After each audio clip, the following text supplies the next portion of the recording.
What's good everyone on YouTube? It's me again, back with another video.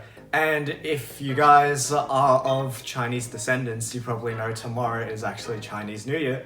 Or maybe today, I might upload this today. So, if that's the case, Happy New Year guys. And we are back to talk about, yes, more shoes. I just realized, I'm pretty sure in Chinese culture, shoes are kind of unlucky. Not the smartest move. But anyway, aside from that, we are just going to talk about some sneakers, and hey, there's no harm in that, right? So, today we are talking about a certain Air Max model that hasn't seen the light of day since 1994, I believe. I don't think they've retroed this shoe before, so it's been over a quarter of a century since this shoe came out. And to be honest, I've never seen it. I did not exist in 1994, so this shoe, I don't have any sort of nostalgia towards it, but I did quite like what I saw when I was shopping around in Hong Kong the other day. And yes, it was also on sale. This is why I picked it up. So without further ado, we are here today to talk about the Air Max² Light in what people have been calling the Blue Lagoon colorway. I'm not sure if it's Air Max 2 or Air Max², because if you look at the insole, the typography was suggested squared, but everywhere else it's written as 2. But we'll get to the debate later, or you can leave it in the comments. We'll find out. Let's get into the box. And the box is going to be a pretty quick thing because we've just got our standard red Nike sportswear box, which I've got 3 of them on top there, and I've probably shown this many times. So nothing special about this box. We've just got a flip top, standard paper. It came stuffed in the toe with, standard paper as well, and in the forefoot with some paper as well. And not much else to it. And if we go to the size label, or just the label itself, it will read Air Max² Light. So it's written as just Air Max 2, but on the insole, when I'll show it later, it's written as like squared, so a bit of an interesting thing. And in terms of price, can't remember, I do have the receipt in here. So these shoes were actually on sale in Hong Kong. I ended up spending 721 Hong Kong dollars. So that translates to about 120, 130 Australian dollars. I'll put the exact conversion here. And considering this shoe was quite recent and most places haven't gone on sale yet, to pay that price now I think was quite a good deal. So I ended up picking it up. Jeez. Anyway, with the box out of the way, let's get into the shoes. And here we are.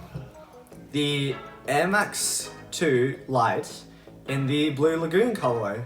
Now, to me at least, the thing that pops out most when I saw this was the leather overlays. So at least on this colorway, all the leather overlays are in white. And in my opinion, I really do like the shape that the leather overlay creates. We've got these nice angles, sort of cutouts, and sort of embossed shapes as well along the leather overlays. And it just gives the shoe a very interesting dynamic. Now underneath on the forefoot part, you've got this sort of mesh, and then in the toe you've got this kind of cheap feeling felt. But I have a feeling that the material choices were intended to be made to make the shoe lighter more than anything else. And if we move to the back, we've actually got this Nike Air branding with 3M reflective details as well. Just show it there. And to me also, the most interesting thing that I noticed on this Air Max, which I've never seen before, is if we look inside the air bubbles, the air bubbles are colored, which is cool, but they've also got these like weird line patterns as well. And you'll notice it mostly on the orange bubble, but it's also present on the blue bubble with these white lines. I call these the eye floaty specials because they kind of remind me of little floaties you get in your eyes when you're like staring into the sky. If you guys do that, if you don't, you might think what I'm saying is really weird, but yeah, so I've never seen it on any other Air Max to date, so I just thought it was a really unique detail that I've only ever seen on this particular silhouette. And just one thing I'd like to mention is I feel like this air bubble is kind of like a precursor to what followed next year, the Air Max 95, because the shape and cut of it is almost identical. So maybe this was kind of like the precursor to what ended up becoming the 95? I don't know.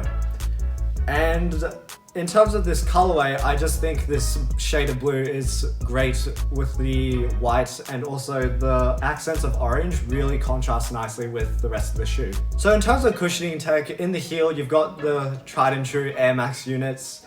Air Max is just sort of this like compressed air. I know it's not just air, but the actual compound is like a closely guarded secret, but it's probably mostly just air. Now actually, in terms of the foam, I think to stick with the theme of keeping the shoe light, the foam actually feels a little different. It's not as dense and it's actually quite soft, but it also feels quite light. And I'm not too sure what kind of foam technology this would be, if it's like injected foam or something like that, but I'll get into the comfort later on. Now, in terms of sizing, there's not much I would say about this shoe. I bought these in a US 9.5. That is my true to size, and I would just say it fits great. So if you are intending to get this shoe, I would just say go true to size. Now, in terms of comfort, for an Air Max that dated back in 1994, it's actually surprisingly comfortable. I think this is more comfortable than the Air Max 95 or the Air Max 93, the two shoes that kind of sit around this shoe's release. I find I just hate the 95's look, I'm sorry guys. But I just find the 95 really heavy and stiff, and the 93's heel air unit really has no give whatsoever. And to be fair, the air unit in this shoe also doesn't have that much give as well. But the foam material is actually surprisingly compressible. So I wouldn't compare it to any of the shoes of today's standards, but for what it is, I was pleasantly surprised. The upper also is quite good.